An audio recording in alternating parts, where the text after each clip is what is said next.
প্রিয় উপস্থিতি,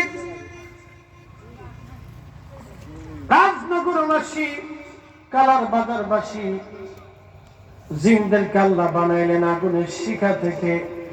জিন জাতির আদি পিতার নাম তারান্নুস। জীবনে হায়াত পেয়েছিলেন ৬০,০০০ বছর। জিন জাতির আদি পিতার নাম তারান্নুস, তার উপাধি ছিল আবুল জিন। পৃথিবীতে মানব জাতি পৃথিবীতে পাঠানোর কোটি কোটি বছর আগে আল্লাহ জিন পাঠিয়েছিলেন। প্রথম জিনের যে সৃষ্টি তার নাম তারান্নুস, উপাধি আবুল জিন, জিন জাতির বাবা। কোটি কোটি বছর তারা পৃথিবীতে বিচরণ করল। কোটি কোটি বছর পৃথিবীতে জিনেরা বিচরণ করেছে। জিনরা আগুনের তৈরি ছিল বিধায় তারা উগ্র ছিল। এই উগ্রতার কারণে তারা আল্লাহকে অস্বীকার করত, আল্লাহ তারা মানত না।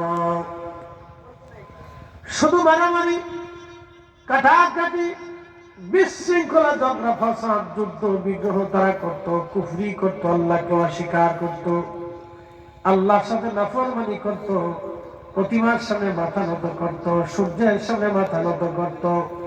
এখন বর্তমানে মানব যেমন প্রতিমার সামনে মাথা নত করে, সূর্যের সামনে মাথা নত করে, গাছের সামনে মাথা নত করে, একবারে আপনার পাথরের সামনে মাথা নত করে, জিনেরা ওইরকম আল্লাহকে অস্বীকার করে তারা এই প্রতিমার সামনে মাথা নত করত।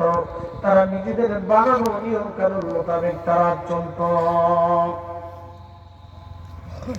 জিনদের ভিতরে আমার রব অসংখ্য অগণিত দাঈন আল্লাহ পাঠিয়েছেন। কোন কোন ফকিহ বলেছেন জিনদের ভিতরে নবী ছিল, আবার কেউ বলেছেন না, জিনদের মধ্যে নবী ছিল না।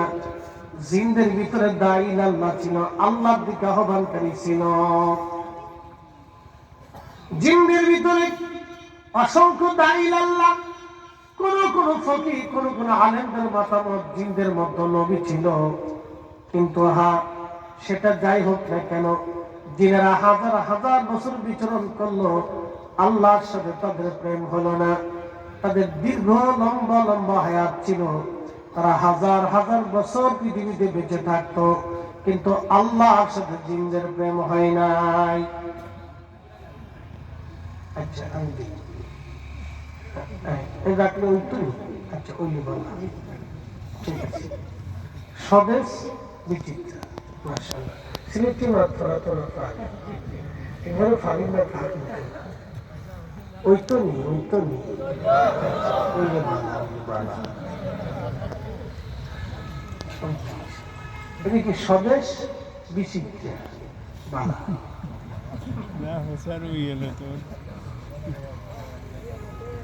স্বদেশ বিচিত্র জাতীয় দৈনিক, মাশাআল্লাহ, ঠিক আছে বালা। জাতীয় দৈনিক আমরা ওয়াজ দর্শক শোনাইলে পাবলিকে কিছু ওয়াজ শোনার দরকার, কথা ঠিক আছে না? শুনলে মানুষের দিন পরিবর্তন হয়। তো বাইরে যারা আছে তার ভিতরে আউকা বইলে খদ্দর শুনলে আল্লাহ বরকত দিতা আউকা। প্রিয় উপস্থিতি হাজিরিন, শুনেন, জিনেরা লম্বা লম্বা হায়াত, কিন্তু তাদের কাজ ছিল খুব মারামারি করত। আচ্ছা বই বই একটু সেট করে দিলে বাস হয়ে যাবে। হ্যাঁ ঠিক আছে। আচ্ছা হক্কা হক্কা, বাইরে যারা আছে সবাই ভিতর চলে আসে, বাইরে না থাকলে সবাই ভিতরে এসে বলি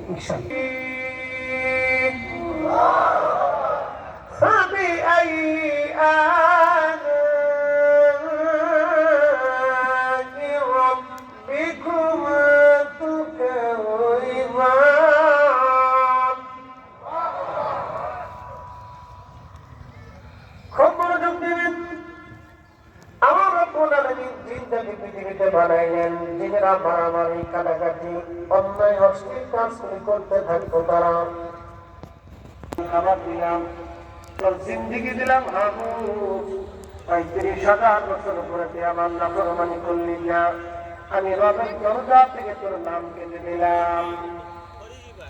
বলবেন না যে এই ইসলাম পৃথিবী থেকে কিভাবে আসলো, এটা শুনে যান।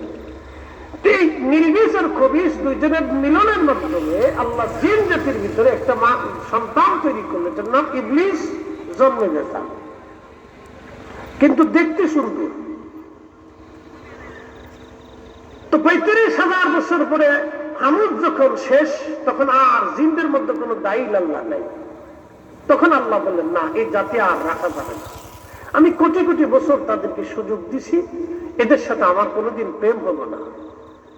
এর উগ্র বেয়াদব, এই জন্য মনে রাখবে, তাহলে তার 4 পয়সা মূল্য নাই। কথা বল না, ঠিক না?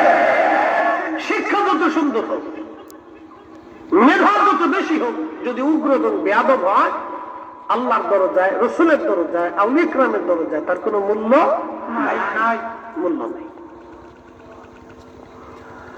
খুব মনোযোগ দিয়ে কথাগুলি শুনলেন।